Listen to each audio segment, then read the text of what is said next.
Now at 5 a.m. on WKYT this morning, investigators think a woman found dead in Clay County may have died from hypothermia. We'll have the latest on the investigation ahead. A bill aimed at freeing telephone companies from keeping landlines could cause problems for parts of Kentucky. Not much going on this morning, but we do have a big storm system headed our way. A glancing blow is what we're going to be calling it. I'll show you your latest forecast, what you can expect out of this coming up. Tracking, alerting, protecting. This is WKYT This Morning. Good morning, and it's so good to have you with us here on this Wednesday. We're at hump day, middle of this week now. I'm Bill Bryant. And I'm Rebecca Smith. Hope you're having a great start to your day. It is just cold, cold, cold. It is, but some pretty good changes are coming, it looks like, on the horizon.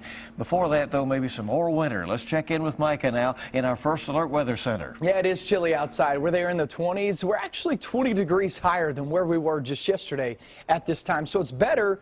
But when you're coming from the single digits, it's still cold. 24 degrees there in Lexington, 23 down in southern Kentucky and London, Corbin area. Not much going on now. There's really nothing out there. A big storm system back toward Texas into the southern states is going to slide eastbound, not northbound, but eastbound and wreak havoc across Mississippi, Alabama, and off into the Carolinas. That will give us a glancing blow tonight. Not so much during the day.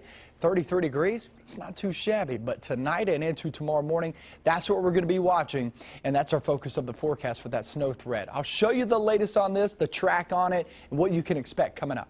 Okay, we'll see you in a bit, and let's get to the news. Well, investigators think a woman found dead in Clay County may have suffered from hypothermia. The Clay County Sheriff's Office says 34-year-old Tracy Beth Alvey was reported missing Monday. Investigators found her body Monday afternoon off Wagon Fork Road. Deputies say an autopsy has been scheduled, but at this point they think hypothermia killed her. It appeared that she tried to stay warm. She had covered herself up with some clothing and coat items that she'd had with her. Investigators think drugs may also have played a role in this case. Kentucky Governor Steve Beshear says a state of emergency will remain in effect for as long as needed. The governor issued this emergency order during last Monday's snowstorm. While visiting the Kentucky Emergency Operations Center, he said the biggest problem right now, water shortages in 14 counties. The governor extended the order against price gouging for another week, along with an order that allows pharmacies to refill many medicines without a doctor's prescription. Dozens of school districts are closed or delayed again this morning. Check the bottom of your screen for the latest, and you'll also find a complete list online on our website at WKYT.com. Well, drivers, get ready for smoother roads. But a little, repair work before that, right? Starting at 8:30, state road crews will be working to repair those potholes on New Circle Road. WKYT's Victor Puente is live there this morning with a look at what to expect. Hey, good morning, Victor. Good morning, Bill. Yeah, we're still seeing the impact of last week's storms across the state.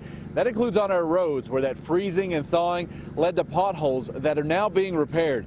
Today's repairs are focusing on New Circle Road between Versailles Road and Leestown Road. One lane of the outer loop will be closed this morning while that pothole patching takes place. Then one lane of the inner loop will be closed in the afternoon until about 5 while those repairs happen. Now, that's a state job. Lexington Streets and Roads said they would begin focusing on potholes once they had all of the snow cleared from side roads and sidewalks. Now, potholes were bad enough in Grant County yesterday. The state did emergency pothole repairs on I-75. The spokesperson for Air District said they didn't have any major issues, but were trying to stay ahead of any problems. Now, if your car is damaged by a pothole on a state road, it is possible you may be able to file for reimbursement, but that depends on if that pothole was reported to the state and if it had been repaired within a couple of days.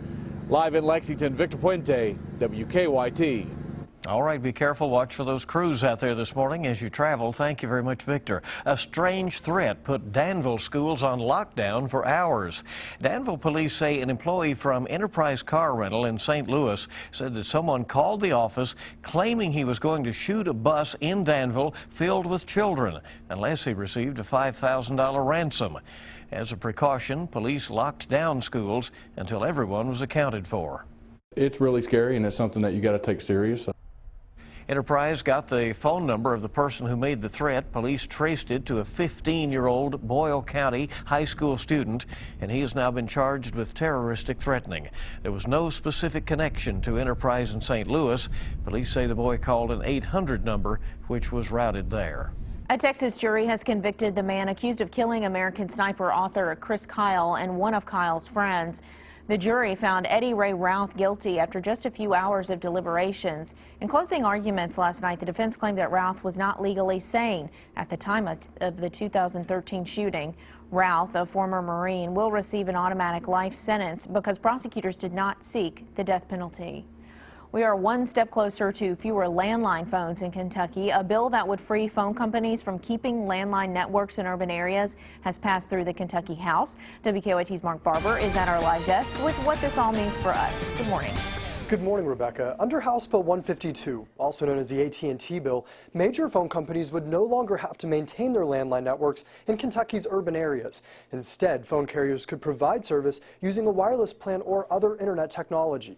The bill cleared the State House by a large margin yesterday. Supporters of the bill say landline phone customers in rural areas can ask to keep their service.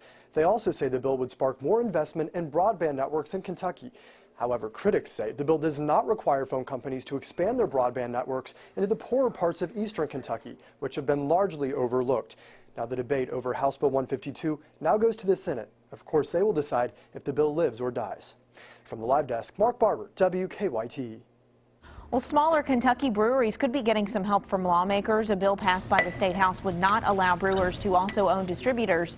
If it became law, Anheuser-Busch would have to sell two companies in Louisville and Owensboro that distribute alcohol. Smaller breweries are worried Anheuser-Busch would only market its own products to distributors. The bill now heads to the state Senate. Some young and aspiring film directors have been honored in Lexington for their work. The Oscar-style awards program honors Central Kentucky high school students who enter short videos in the Keep It Real video contest. Students are asked to submit videos to help educate young people about the dangers of underage drinking, smoking, and drug use. 88 videos were submitted this year, and the top winning video will air right here on WKYT starting in March and at area cinemas. Keep It Real is sponsored by several community groups.